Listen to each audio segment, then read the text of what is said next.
Сазды елді мекенінде мектеп оқушылары әскери оркестр үйірмесіне қатысып талантын шыңдап келеді. Оларды 6 жыл бойы кәсіби маман дайындап жүр. Жас оркестр қазір Ақтау қаласында өтетін республикалық жарысқа дайындықты күшейтті.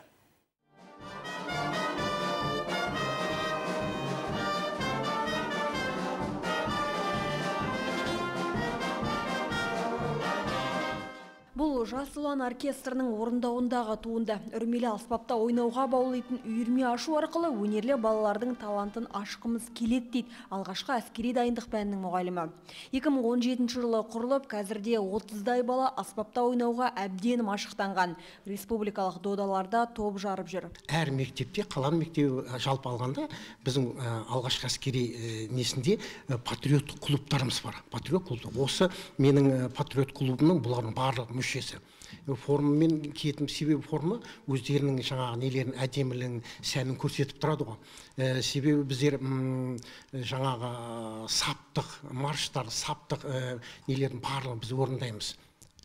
Сол репертуарда өте бізде күрделі көп. Мен өзім айттым, мақсатым ауылдың балдары өнерге көрсетсін, білсін деп. Қазақта сөз бар емес, көп білгеннен не пайда, ішіңе сақтапса. Өзімде білген нәрсе осылардың бойына сіңіріп, Қазақстанның көптеген жері, біздің әсем қала Алматыда 2 мәрте болдық, Астанада 2 мәрте, Ақтауда болдық. Жүрген жеріміздің барлығында бас жүлделерді әкеліп жатырмыз.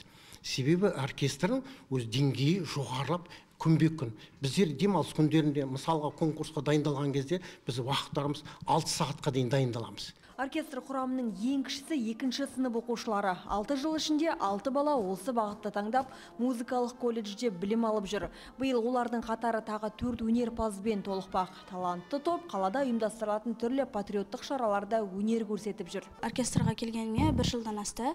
Өзімнің аспабым менің өзіме қатты ұнайды. Мен бұл саксофон үйренуге кемінде 1-2 аптадай кетті.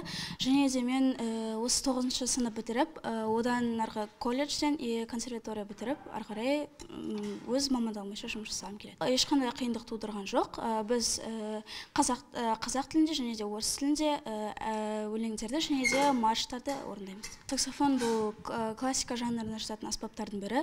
Маған өз аспабым қатты ұнайды. Және де өте жеңіл. Атарлықтай ауыр емес. Қазір оркестр кезекті жарысқа қызу дайындық жүргізіп жатыр. Сүрінбей өтсе, халықаралық деңгейдегі сайысқа жолдама алады. Жансая Әбдікәрім, Азамат Сауханов, Ақтөбе телеарнасы.